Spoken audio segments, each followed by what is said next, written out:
Bonsoir à tous et merci d'être au rendez-vous de cette session d'information sur Canal 3 Bénin. Voici les titres du journal. Eustache Kotigan est reconduit à la tête du bureau du Conseil national du patronat du Bénin. C'est à la faveur de l'Assemblée générale tenue ce mercredi, au cours de laquelle ses compères lui ont renouvelé leur soutien. À peine reconduit, il s'engage déjà devant l'Assemblée à accomplir cette nouvelle mission qui lui est assignée dans un esprit de service, de passation et de détermination. Et pendant ce temps, la mairie de Cotonou boucle sa tournée de sensibilisation sur la cherté de la vie, une campagne entamée depuis quelques jours dans les quartiers de Cotonou pour relayer les explications du gouvernement aux populations à la base. Ce mercredi donc, le maire Lucas Tropo et sa délégation étaient au siège du 12e arrondissement pour le même exercice avec les populations. Les détails dans un instant.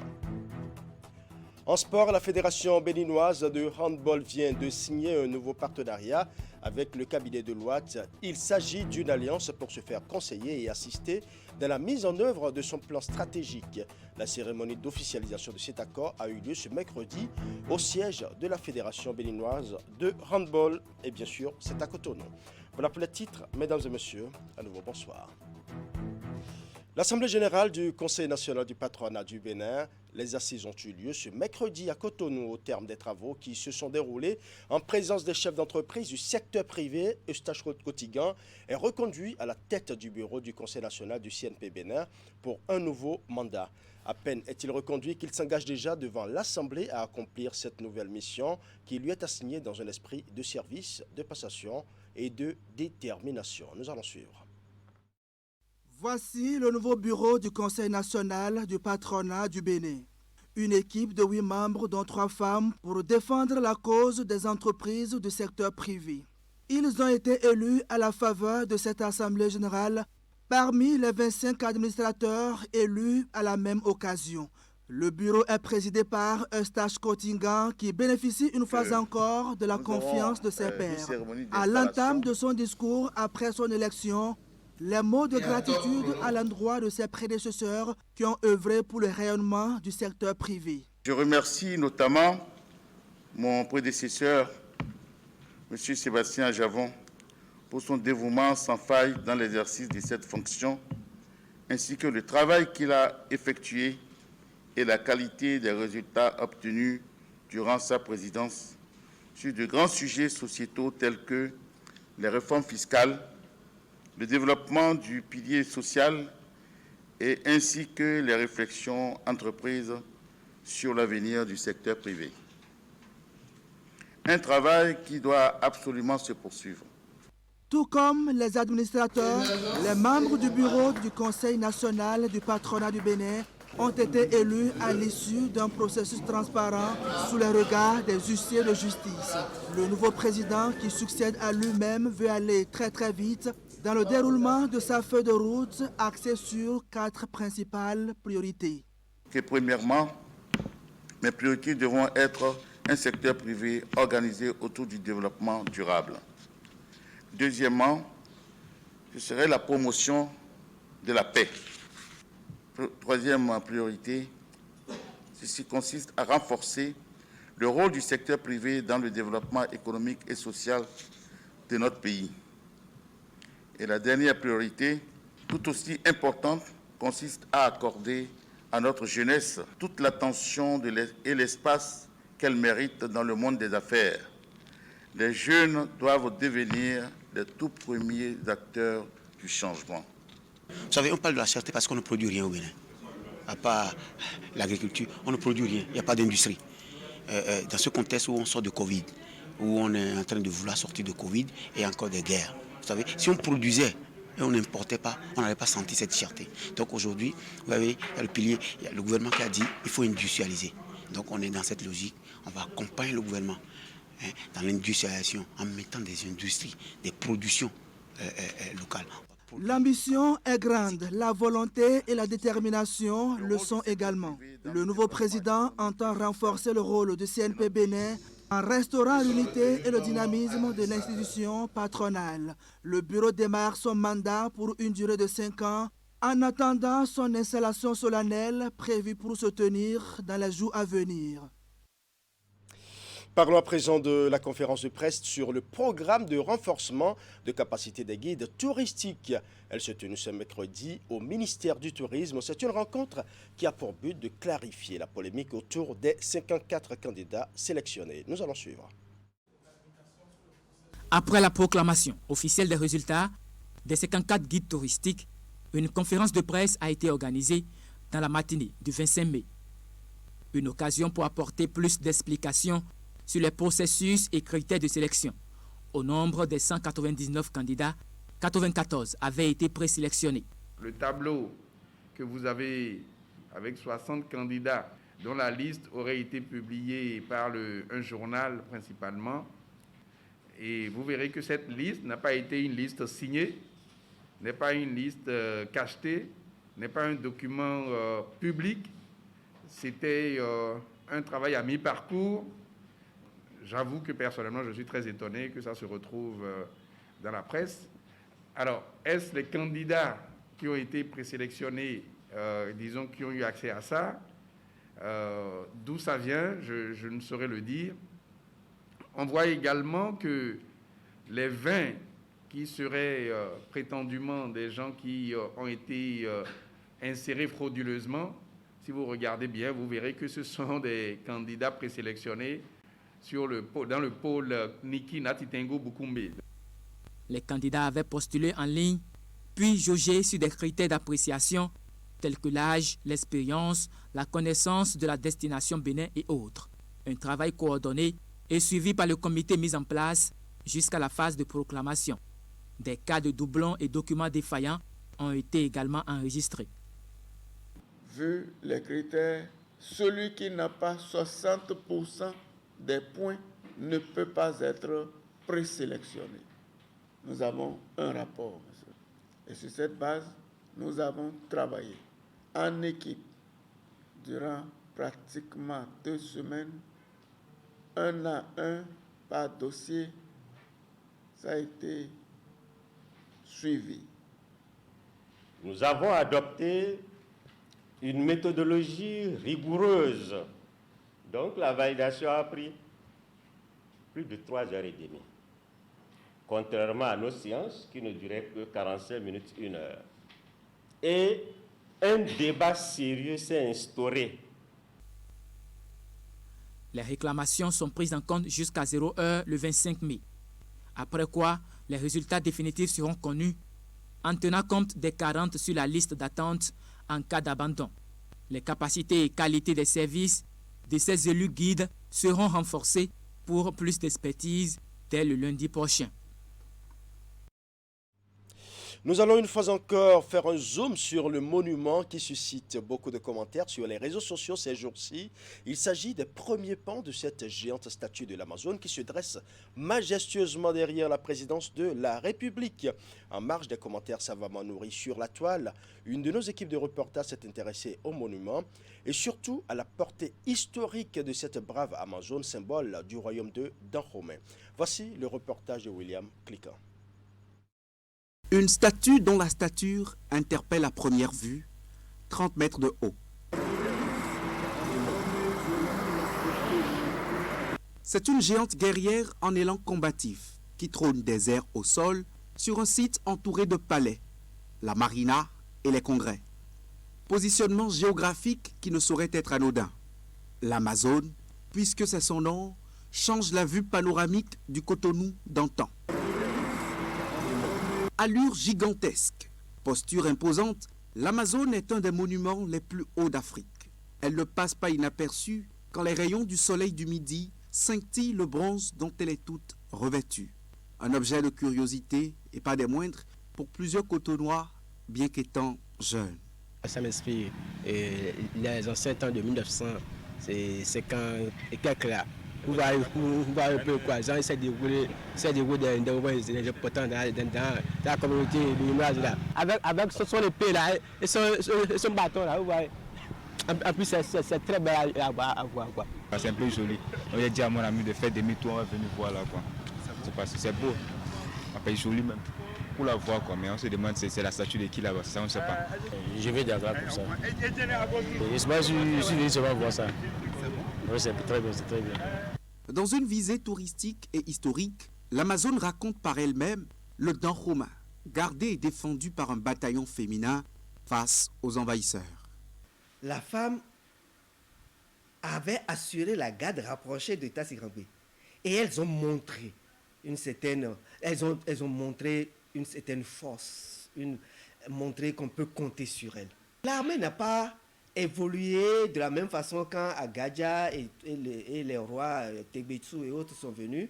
L'armée n'a pas disparu, mais elle n'a pas connu le même relief qu'elle avait connu sous Tassirangbe. Mais elle n'a pas disparu. Mais c'est à partir de l'époque, l'avènement de Gezo, qu'on va encore parler d'une armée régulière d'Amazon, des Amazones, d'une armée régulière de femmes. Dada Glele aussi en a utilisé, a amélioré, a fait de cette armée une armée d'élite, une armée bien structurée. Béhanzin, le roi Béhanzin aussi l'a utilisé. Et je rappelle ici cette attaque de Zobo. Cette attaque de Zobo où c'est l'armée des femmes ont montré leur détermination à en découdre avec l'armée française. L'armée des femmes à Zobo. Les signes sont encore là. Le legba de Dada Gezo est là, devant l'église protestante, à côté de l'église catholique. Le monument parle aussi aux générations actuelles à plus d'un titre. La jeunesse doit s'en inspirer. Le fait de fabriquer, ou du moins d'avoir une statue qui les honore, je crois que c'est un pan de notre histoire que nous retrouvons et avec lequel nous nous réconcilions. Donc l'histoire des Amazones, c'est l'histoire de la bravoure, c'est l'histoire du courage, c'est l'histoire de l'intrépidité. Et je crois que nous devons nous inspirer de l'histoire de ces femmes guerrières-là et pourquoi pas reporter cette bravoure-là sur nos réalités aujourd'hui et puis conquérir des espaces, progresser, réussir, nous battre pour réussir, même s'il y a des échecs, quoi. La statue est à peine dévoilée. Le boulevard qui lui est dédié est encore en chantier. Pourtant, l'Amazone rappelle déjà à plus d'un fierté nationale et histoire glorieuse, non pas d'un peuple, mais de toute une nation. Et justement, pour mieux circonscrire les débats, le ministre de la Culture s'est prononcé sur cette géante statue de l'Amazone. Jean-Michel Abimbola recentre le débat et précise la portée de ce monument qui, selon lui, est le symbole de la bravoure de la femme béninoise d'hier et d'aujourd'hui. Nous allons suivre ses explications. D'abord, je voudrais vous dire que, un peu comme pour l'exposition ici, c'est avec beaucoup de satisfaction que le gouvernement a remarqué l'intérêt des Béninois pour cette œuvre, pour cette esplanade, pour cette figure de l'Amazone. Et cela a suscité moult débats ici et là, notamment sur les réseaux sociaux. Cela est une très bonne chose. Et une fois encore, cela dénote l'intérêt de notre peuple pour le patrimoine et pour la culture. Mais je voudrais dire que la dynamique dans laquelle le gouvernement est, à travers le programme d'action du gouvernement, de valoriser le patrimoine, la culture, les arts, c'est cette même dynamique, vous vous en doutez, qui a amené à l'érection de cette statue splendide de 30 mètres en bronze sur cette place que nous appelons désormais l'esplanade de l'Amazone. Cela a suscité des débats et, des sachants et des moins sachants ont dit c'est telle ou telle figure. Alors je voudrais ici dire qu'il ne s'agit pas de Tassirangbe. Je voudrais dire clairement qu'il ne s'agit pas non plus d'une quelconque agodjé du royaume du Dahomey. Nous avons là, à travers cette Amazone, nous avons la figure de l'héroïsme féminin béninois, du courage, de la splendeur, de la bravoure, de la fierté féminine béninoise. Les Béninoises, nos femmes, nos mères, nos filles d'hier qui ont su, avec courage et bravoure, défendre les frontières d'un royaume et qui aujourd'hui continuent de défendre les frontières d'une république et qui tous les jours, à travers le marché, à travers leur engagement citoyen, continuent de nous montrer cette figure moderne, cette figure de courage. Donc cette esplanade Oui, c'est une ode à la femme béninoise, moderne. La modernité d'hier et la modernité d'aujourd'hui. C'est une figure qui valorise notre pays. C'est un encouragement à nos femmes à continuer cet engagement, ce combat de tous les jours. Donc, je voudrais dire que chacun de nous, du nord, du sud, de l'est, de l'ouest, du centre, quelles que soient nos barrières religieuses, quelles que soient les frontières culturelles, quelles que soient nos sensibilités politiques, chacun de nous peut se retrouver à travers cette figure de l'Amazone, cette figure féminine, cette figure de l'Amazone béninoise, qui était une femme courageuse et moderne hier et qui demeure aujourd'hui une femme brave, une femme courageuse. Voilà, c'était à l'instant les explications du ministre Jean-Michel Abimbola pour recadrer la portée de ce géant monument de l'Amazone qui se dresse majestueusement derrière la présidence de la République. Je l'annonçais en titre, après la tournée gouvernementale, la mairie de Cotonou a elle aussi entrepris dans la même veine, et ce depuis quelques jours, une campagne de sensibilisation sur la vie chère dans les quartiers de Cotonou. Ce mercredi, le maire Lucas Trokbo et sa délégation étaient au siège du 12e arrondissement pour le même exercice avec les populations. Une étape qui marque la fin de cette initiative de la municipalité. Suivant. Le maire de Cotonou face aux administrés du 12e arrondissement. L'étape de ce mercredi met fin à la campagne de sensibilisation sur la vie chère démarrée il y a quelques jours par la municipalité. Après la tournée gouvernementale, nous avons pris le relais au niveau de la mairie pour que les quartiers soient informés. Parce que mieux informés, mieux les choses marchent. Et nous avons été agréablement surpris par la mobilisation au niveau de la base, preuve que les gens soient de l'information. Nous avons fait plusieurs équipes. Nous avons eu sillonné au total les 165 quartiers, regroupés parfois en des lots de 2 ou 3 quartiers selon les sensibilités ou selon la proximité. Et nous terminons notre périple aujourd'hui au niveau du 12e arrondissement. Je m'en voudrais de ne pas remercier les acteurs qui nous ont aidés à réussir cette mission. La présente séance a également tourné autour de la sensibilisation sur les mesures d'atténuation prises par le gouvernement en ce qui concerne la cherté des produits tels que le gaz, le blé, l'huile et autres, les différentes préoccupations et doléances des populations et les diverses réponses apportées par les représentants du gouvernement. Une initiative saluée par le chef du 12e arrondissement de Cotonou. Je remercie d'abord le gouvernement pour la prise de cette initiative. Je remercie aussi le maire Lucas Trokbo et toute sa délégation pour avoir quand même achevé cette sensibilisation dans le 12e arrondissement. Je crois que l'objectif est atteint, comme vous l'aurez constaté. Si cette séance n'était pas imaginée, il fallait vraiment mettre des petits plats dans les grands plats pour sa mise en œuvre, parce que la population a faim et a soif des informations vraies pour être désintoxiquée. Et je crois que la moisson a été très bonne.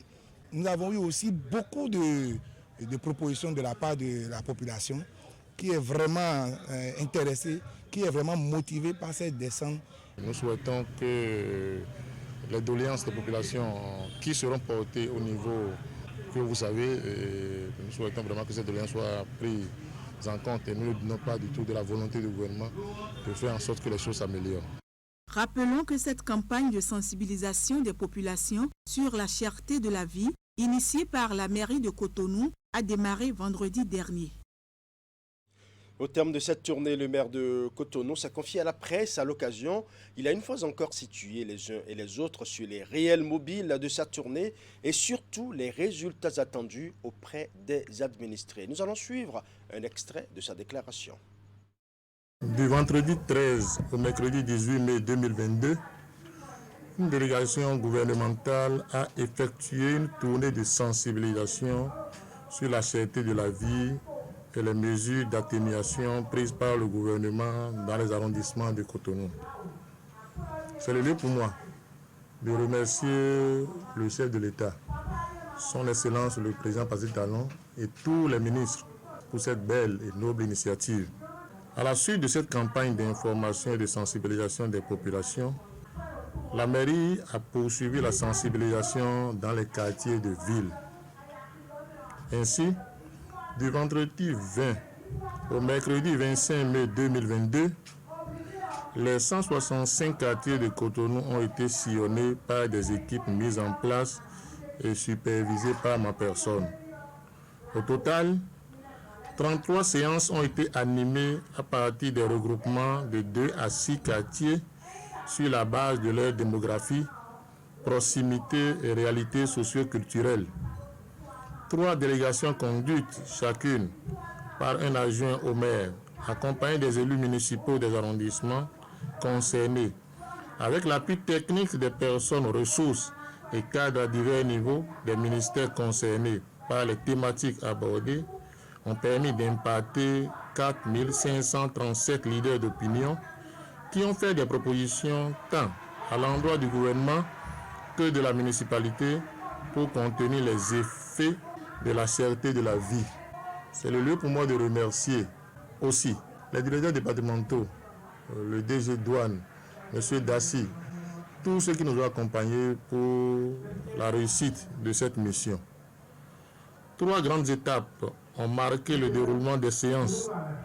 La sensibilisation sur les mesures prises par le gouvernement et les perspectives, l'enregistrement des réactions des populations sous forme de questions de compréhension, de doléances et de suggestions, et enfin des réponses aux diverses préoccupations. Je m'en voudrais de ne pas remercier ici toutes les personnes qui ont été impliquées dans cette mission.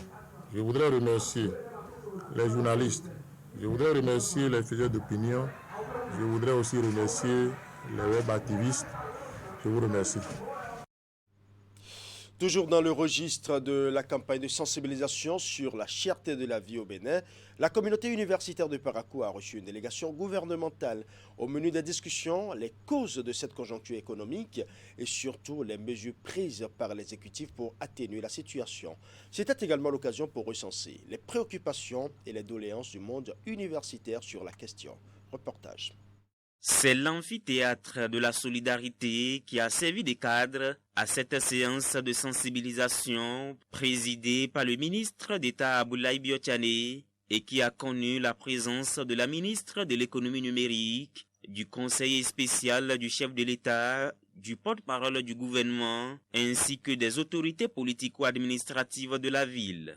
Nous sommes là pour vous expliquer les causes réelles de la crise, vous écouter sur la façon dont vous y faites face et surtout pour collecter vos inputs sur les meilleurs moyens de vaincre durablement la crise. Et le choix des universités pour la suite des séances d'échange n'est que le reflet de l'attachement du chef de l'État au système éducatif en général. Tour à tour, les forces vives de l'université de Parakou ont pris la parole pour se prononcer sur la cherté de la vie actuelle au Bénin. Et ils ont été tous unanimes pour reconnaître que le pouvoir d'achat des Béninois a pris un coup.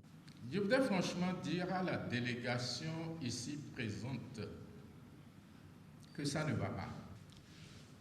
C'est vrai qu'on m'a pris de cours, mais il faut avoir le courage de le dire. Au plan académique, les étudiants ont du mal depuis peu à lire facilement les cours, car désormais, la photocopie est passée de 10 francs à 20 francs la page dans les stands. Au plan social, les étudiants de l'Université de Parakou n'arrivent plus à faire face aux besoins fondamentaux car la bourse ou le secours ne suffisent plus. Mais prenant la parole, les émissaires du gouvernement ont éclairé le monde universitaire sur les vraies causes de cette inflation généralisée. La pandémie de la Covid-19, la guerre en Ukraine et la situation sécuritaire dans le Sahel sont surtout pointés du doigt. Cependant, l'exécutif continue de mener des actions pour soulager les citoyens. Lorsque le gouvernement renonce à plus de 80 milliards de perceptions de taxes diverses pour faire en sorte que les produits de grande consommation que nous importons continuent d'entrer sur notre territoire, c'est qu'il veut que nous ne manquions pas de quoi manger. Sur la farine de blé et le pain, on l'a dit tout à l'heure, nous souhaitons maintenir les prix à leur niveau. Sur l'huile, nous venons de prendre un arrêté la semaine dernière pour fixer un plafond, 1300 francs le litre. Sur le gasoil, le porte-parole vient d'en parler. Le prix et la disponibilité. Une question reste cependant posée. À quand la fin de cette conjoncture économique négative? Sur cette préoccupation, les émissaires du gouvernement se sont plutôt remis à la providence divine, priant pour la fin de la guerre russo-ukrainienne.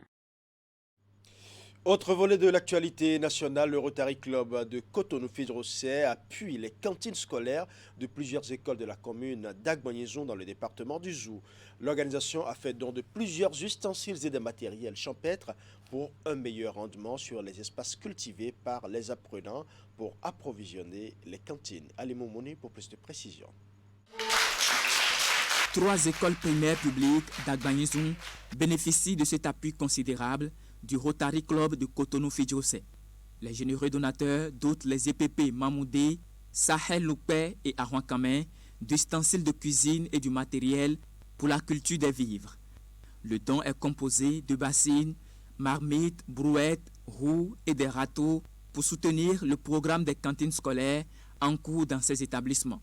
Dans le souci de soutenir les efforts du gouvernement et d'accroître la scolarisation et le maintien des enfants, particulièrement des filles, le Rotary Club de Cotonou-Fidrosset a voulu contribuer au projet Cantine aguerrie, éducation épanouie, afin d'accompagner ces 3 écoles dans la commune d'Agbanizon pour le bon fonctionnement de la cantine et de permettre à 500 écoliers de manger un repas chaud et sain par jour. À chaque destination de cette tournée de remise, les bénéficiaires ne tarissent pas de remerciements à l'endroit du Rotary Club de Cotonou-Fidrosset. Responsables d'établissements scolaires, écoliers et élus locaux ont exprimé leur reconnaissance. Nous vous remercions. Vous avez écouté notre appel et vous êtes venus. Nous vous remercions beaucoup. Au nom du ministre des Enseignements maternels et primaires et au nom du personnel de cette école, nous vous remercions beaucoup pour vos différents efforts consentis au profit des écoliers béninois. Nous vous promettons de faire un bon usage de ce matériel mis à notre disposition. Nous promettons également d'améliorer notre rendement scolaire. Soyez bénis.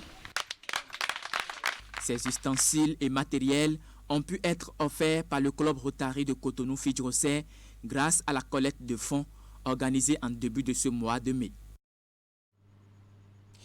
En sport, la Fédération béninoise de handball vient de signer un nouveau partenariat avec le cabinet de Deloitte. Il s'agit d'une alliance pour se faire conseiller et assister dans la mise en œuvre de son plan stratégique. La cérémonie d'officialisation de cet accord a eu lieu ce mercredi au siège de la Fédération béninoise de handball à Cotonou. On retrouve Ali Moumouni. Lorsque l'on rêve grand, il faut avoir recours au plus grand. Des mots justes pour exprimer une fois encore la volonté du bureau exécutif de la Fédération béninoise de handball à faire grandir la discipline au Bénin. Le rappel, le président Sidikou Karimou le fait en présence de ses nouveaux partenaires, le cabinet de Deloitte, avec qui il noue un nouveau partenariat. Aujourd'hui, il ne s'agit pas de naviguer à vue, il s'agit de savoir où on va, de pouvoir le dire clairement pour que le cabinet de Deloitte puisse nous dire là où vous allez, c'est bon, première chose. Ensuite, comment y arriver? Voilà comment ça se fait. Ils ont peut-être 100 millions de clients qui ont déjà parcouru, les benchmarks existent, les références existent. On ne va rien inventer, ils vont juste nous dire, vous faites ça, vous faites ça, vous faites ça. Et un bon élève, nous allons faire, et à la fin, nous ferons les évaluations. L'objectif est connu et pour l'atteindre, la Fédération béninoise de handball fera chemin commun avec le cabinet de Deloitte, une structure internationale bien connue dans le domaine de la comptabilité, de l'audit, du conseil en management et du conseil en juridique et fiscal. Je pense que la première chose, c'est vraiment la stratégie, parce que la stratégie vous dit et vous donne une orientation, mais après, comment on l'opérationnalise, comment on la finance, tout ça, c'est voilà, des sujets sur lesquels nous allons accompagner la fédération. Donc ce partenariat, un partenariat qui va toucher plusieurs axes, plusieurs volets, il faut avoir, comme je l'ai dit, une bonne stratégie claire. Si l'expertise de Deloitte est déjà acquise, le président de la Fédération béninoise de handball, Sidikou Karimou, en veut davantage. Vous allez nous aider à trouver des entreprises parmi vos clients, principalement, qui vont nous donner leur TDS. La question qu'ils pourraient poser régulièrement, c'est de savoir si vous-même vous nous avez donné. Donc, si vous ne nous faites pas confiance, ce n'est pas évident que les autres puissent nous faire confiance. Bien entendu, le partenariat top, comme je l'ai dit, je me suis permis de lire, de savoir. C'est beaucoup de l'assistance en gestion, en conseil. Et franchement, on est complètement ouvert. Cette nouvelle alliance entre la Fédération béninoise de handball et le cabinet de Deloitte vient s'ajouter aux nombreuses initiatives déjà prises par l'instance pour la mise en œuvre de son plan stratégique. Voilà, ce sera tout pour ce journal. Merci pour votre aimable attention. Bonne suite des programmes en compagnie de Canal 3 Bénin.